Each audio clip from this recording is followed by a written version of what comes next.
నమస్తే తెలుగు రాజ్యంకి స్వాగతం. నేను మీ సంధ్య. తెలంగాణలో వరంగల్ రాజకీయాలు రసవత్తరంగా మారబోతున్నాయా? ఉమ్మడి వరంగల్ జిల్లాలో నాయకుల ఆధిపత్య పోరుకు సంబంధించి రోజుకు అంశం తెరమీదికి రావడంతో కాంగ్రెస్ పార్టీకి నేతలు కొరకరాని కొయ్యగా తయారవుతున్నారా అంటే గత కొంతకాలంగా జరుగుతున్న ఒక్కొక్క పరిణామాన్ని చూసుకుంటే అవుననే సమాధానం చాలా క్లియర్ కట్గా తెలుస్తుంది. ఎందుకంటే ఇప్పటికే రెడ్డి రాజకీయ వర్గం నడుస్తుంది, బీసీ నేతల్ని తొక్కేస్తున్నారు అన్న వాదాన్ని తెరమే తీసుకొస్తున్న నేపథ్యంలో ఇప్పుడు కొండ ఫ్యామిలీ వర్సెస్ కాంగ్రెస్ గవర్నమెంట్, అలాగే రేవంత్ రెడ్డి వర్సెస్ కొండా ఫ్యామిలీ అన్నట్టుగా జరిగిన ఉదంతం చాలా స్పష్టంగా కనిపిస్తుంది. ఇప్పటికే కొండా సురేఖకు సంబంధించి గత కొన్ని రోజులుగా అధిష్టానము కొంత సంతృప్తిగా లేదు అన్న విషయము, అలాగే తనకు తెలియకుండానే కొన్ని వివాదాల్లో ఇరుక్కోవడము, అలాగే కొన్ని అంశాలకు సంబంధించి ఎప్పటికప్పుడు కొండా సురేఖ తన వాయిస్ను వినిపిస్తడం, తనతో పాటుగా కొండా సుస్మిత పటేల్ కూడా ఏమాత్రం తగ్గకుండా గత కొన్ని రోజులుగా ప్రభుత్వానికి వ్యతిరేకంగా తన వాయిస్ను వినిపించే ప్రయత్నం చేయడం, అంటే తన అనుకున్న వాళ్ళ కోసం అండగా నిలబడకపోతే ఎలా అన్న అంశాన్ని కూడా తెర మీద తీసుకొచ్చిన విషయం మనం చూసాం.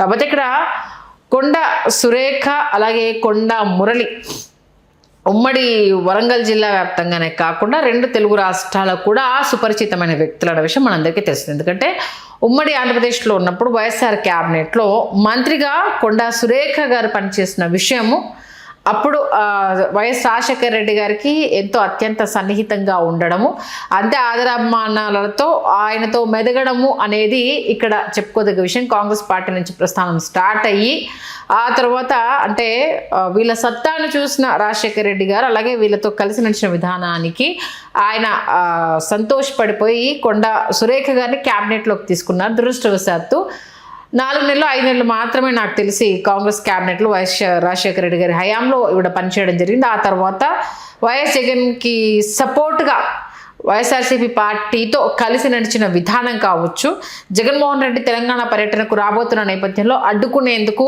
మానకొండూరులో ఏ రేంజ్ ఘర్షణ వాతావరణం జరిగింది, రాళ్లతో రువ్వుకోవడము, అయినా సరే ఎక్కడా తగ్గకుండా జగన్మోహన్ రెడ్డి గారికి ఎలా సపోర్ట్ ఇచ్చింది అంటే రాజశేఖర రెడ్డి గారు మాకు రాజకీయ గుర్తింపునిచ్చారన్న ఆ నేపథ్యం, అలాగే వైఎస్ జగన్మోహన్ రెడ్డి గారితో ఉన్న సాన్నిహిత్యంతో ఆయన వెంట నడవడం ఇదంతా మనకు తెలిసిందే. ఆ తర్వాత అక్కడి నుంచి విభేదించి ఇటు ఏంటిది తెలంగాణలో బీఆర్ఎస్ పార్టీలో జాయిన్ అవ్వడం ఇదంతా మనకు తెలిసిందే. మొత్తంగా అటు గెలుపోటములు అనేది సర్వసాధారణం, ఒకసారి గెలుస్తూ ఇంకోసారి ఓడుతూ. బట్ ఉమ్మడి వరంగల్ జిల్లాలో ఎప్పుడూ కొండా సురేఖ కొండ మురళి దంపతులకు సంబంధించి అయితే ఆ సౌండ్ ఆ బజ్ అనేది ఎప్పుడు ఏదో రకంగా వినిపిస్తూనే ఉండేది. ఎలా అంటే బీఆర్ఎస్ మొదటి టర్మ్లో మంత్రి పదవి వస్తుంది అనేసి ఎక్స్పెక్ట్ చేశారు, ఎప్పటికప్పుడు మంత్రి పదవి వస్తుందని ఎక్స్పెక్ట్ చేశారు. టికెట్ల నేపథ్యానికి సంబంధించి వైఫ్ అండ్ హస్బెండ్ పోటీ చేయాలన్న నేపథ్యంలో ఉండే కొండా సురేఖకు దక్కడం అది చూసాము. తర్వాత ఎమ్మెల్సీ ఇవ్వడం జరిగింది. 2018కి వచ్చేసరికి 119 నియోజకవర్గాలకు సంబంధించి గతంలో ఒకటేసారి అనౌన్స్ చేసిన కేసీఆర్ గారు 105 నియోజకవర్గాలు మాత్రమే అనౌన్స్ చేశారు. ఆ 105 నియోజకవర్గాల్లో కొండా సురేఖ పేరు లేకపోవడంతో ఆవిడ అలిగి అటు కాంగ్రెస్ పార్టీలో జాయిన్ అవ్వడం, కాంగ్రెస్ పార్టీ నుంచి పరకాల 2018లో పోటీ చేసి ఓడిపోవడము, అయినా సరే కాంగ్రెస్ పార్టీతోటి కంటిన్యూ అవ్వడము, ఆ టైంలో పీసీసీగా ఎంటర్ అవుతున్న మన రేవంత్ రెడ్డి గారికి కొండా సురేఖ గారు ఓ రేంజ్లో సపోర్ట్ చేయడం, ఆ సపోర్ట్ చేసిన అభిమానంతో టికెట్ ఇవ్వడం. అయితే ఇప్పుడు ఆ వర్గం చెప్తున్నది ఏంటంటే తన కూతురుకు కానీ తన భర్తకు కానీ మరొక టికెట్ ఎక్స్పెక్ట్ చేశారు. అయితే కొండా మురళి గారికి ఎమ్మెల్సీ ఇస్తాము అనేసి రేవంత్ రెడ్డి మాట ఇచ్చారు అనేది, ఆ మాట తప్పారు అన్నది. తర్వాత సుస్మితా పటేల్ని ఎక్కడో దగ్గర అకామిడేట్ చేద్దాము అనేసి అంటూ ఆవిడకు లోపాయికరంగా ఏదో మాట ఇచ్చారు కాబట్టి వరంగల్కి సంబంధించిన నేతలందరితో కలిసి ఆవిడ పనిచేశారు అన్న ఈ అంశం అయితే ఇప్పుడు తెర మీదకి రావడం జరుగుతుంది. దాంతో ఏంటంటే చంద్రబాబు నాయుడు గారి హయాంలోనే కొండా మురళిని ఎన్కౌంటర్ చేపించాలి అన్న అనుకుంటున్న నేపథ్యంలో 2 రకాల వాదనలు. రాజశేఖర రెడ్డి గారు ఆ ఎన్కౌంటర్ అవ్వకుండా ఆపారు కాబట్టి ఆయన వెంట నడిచారనేది, లేదా టీడీపీలో ఉన్న ఎర్రబెల్లి దయాకర్ రావు గారు కావచ్చు, లేకపోతే కడియం శ్రీహరి గారు కావచ్చు, అది కరెక్ట్ కాదు, అక్కడ అది చేసేస్తే ఆమెకి అంటే అది అనవసరంగా రాజకీయ రాద్ధాంతం అవుతుంది ఆపారన్న 2 వాదనలు ఎప్పటి నుంచో వినిపిస్తున్న నేపథ్యము. అయితే రాజశేఖర రెడ్డి గారు దీనికి అడ్డుపడ్డారు కాబట్టి ఆ పార్టీతో కలిసి నడిచాము అన్నది ఆమె అనుకూల వర్గం వాళ్ళు చెప్పే అది.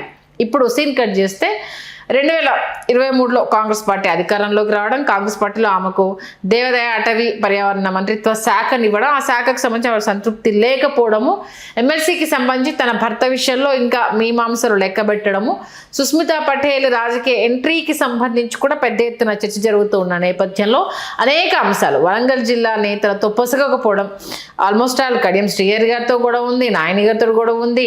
గతంలో కనుక చూసుకుంటే అంటే కాంగ్రెస్ పార్టీలో ఉన్న పొన్నంగారితో గొడవ ఉంది. గొడవలు లేకుండా ఎవరితో లేదు అనేది కొండా సురేఖ గారి మీద వస్తున్న మెయిన్ ఎలిగేషన్. దాంతోపాటు సమ్మక్క సారలమ్మ జాతరకు సంబంధించి టెండర్ల విషయంలో తనను సంప్రదించకుండా ఏకపక్షంగా ఇన్ఛార్జ్ మంత్రి పొంగులేటి గారు ఎలా నిర్ణయాలు తీసుకుంటారంటూ కూడా అది పెద్ద ఎత్తున రచ్చ జరగడము, ఏ కార్యక్రమానికి పిలవట్లేదు అనడం, నా శాఖకు సంబంధించి నాకే తెలియకపోవడము, ఇలాంటి అనేక అంశాలు.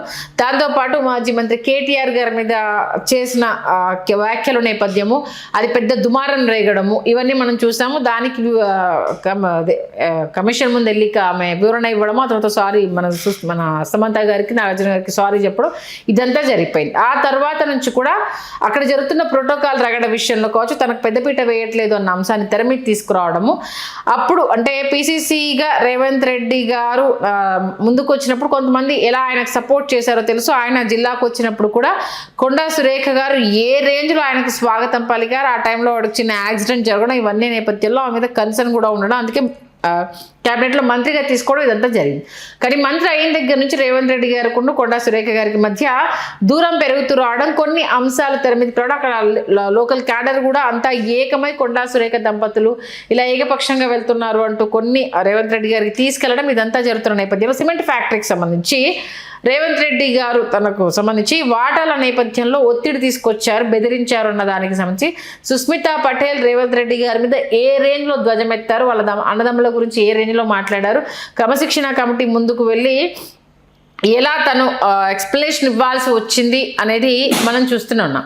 ఇప్పుడు కొండా సుస్మితా పటేల్ చేసిన కామెంట్స్, పరకాల టికెట్ రేపు రాబోయే రోజుల్లో మాకు ఇవ్వకపోతే పరిస్థితి వేరేలా ఉంటుందన్న దాంతోపాటు, ఇచ్చినా ఇవ్వకపోయినా నేను ఇండిపెండెంట్గా గెలిచి తీరుతాను, నా సత్తా ఏంటో చూపిస్తాను, మీ తాతలు తమ్ముళ్ళు ఎవరు అడ్డొచ్చినా సరే నా గెలుపును ఆపలేరు అంటూ రేవూరి ప్రకాష్ రెడ్డిని చూసుకుంటూ మీరు రాజకీయం చేసే ప్రయత్నం చేస్తున్నారు అంటూ కూడా చేసిన కామెంట్స్ ఇప్పుడు కాక పుట్టిస్తున్నాయి. ఇదంతా ఎందుకు వచ్చిందంటే మొన్న జరిగిన వరంగల్ సభలో ఆ శాఖ అంటే ఆ జిల్లాకు చెందిన మంత్రి లేకపోవడము, ఆహ్వానం వెళ్ళలేదా, అధిష్టానంతో దూరం పెరిగిందా, ఈవిడ అవైలబిలిటీగా లేదా అన్న అంశానికి సంబంధించి అప్పటి వరకు ఆ డిస్కషన్ అడుగుతున్న నేపథ్యంలో అక్కడి నుంచి పరకాల రాజకీయానికి సంబంధించి రేవంత్ రెడ్డి గారు కొన్ని కీలక వ్యాఖ్యలు చేయడంతో కొండా సురేఖ దంపతులకు సంబంధించి కొంత దూరం పెరగడము, ఈ నేపథ్యంలో సుస్మితా పటేల్ చేసిన కామెంట్స్ ఇప్పుడు కాక పుట్టించడంతో కొండా దంపతుల దారెటు, ఏ రోజు ఉన్న పార్టీలో వీళ్ళు సవ్యంగా ఉండరు అంటూ కాంగ్రెస్ వర్గాల నుంచి వస్తున్న ఎదురుదాడి. అసలు నీ వయసు ఎంత, నువ్వు చేస్తున్న కామెంట్స్ ఏంటి, ఏకపక్షంగా మీరు ఏది చేసుకుంటూ వెళ్ళినా చూస్తూ ఊరుకోవాలనంటే మరి రాజగోపాల్ రెడ్డి గారు గతంలో చేసిన కామెంట్స్ విషయంలో ఎందుకు మీరు కిన్నకున్నారు, కోమటిరెడ్డి గారి మీద చేసిన కామెంట్స్ గురించి మీరు ఎందుకు మిన్నకున్నారు, చాలామంది పార్టీ లైన్ దాటి మాట్లాడుతుంటే వాళ్ళందరి మీద మీరు ఎందుకు వేటు వేయట్లేదు, వాళ్ళందరికి సంబంధించి ఎందుకు క్రమశిక్షణ చర్యలు తీసుకోవట్లేదు, ఎందుకు కొండా ఫ్యామిలీకి సంబంధించి మీరు టార్గెట్ చేస్తున్నారు అని చెలా సుస్మితా పటేల్ చాలా క్లియర్ కట్గా చెప్పడం జరిగింది. మీరు కొండా మురళిని తక్కువ అంచనా వేస్తున్నారు, గమ్మునుంటున్నారు కదా అని ఏది పడితే అది చేస్తే ఊరుకుంటారనేసి అనుకుంటున్నారు.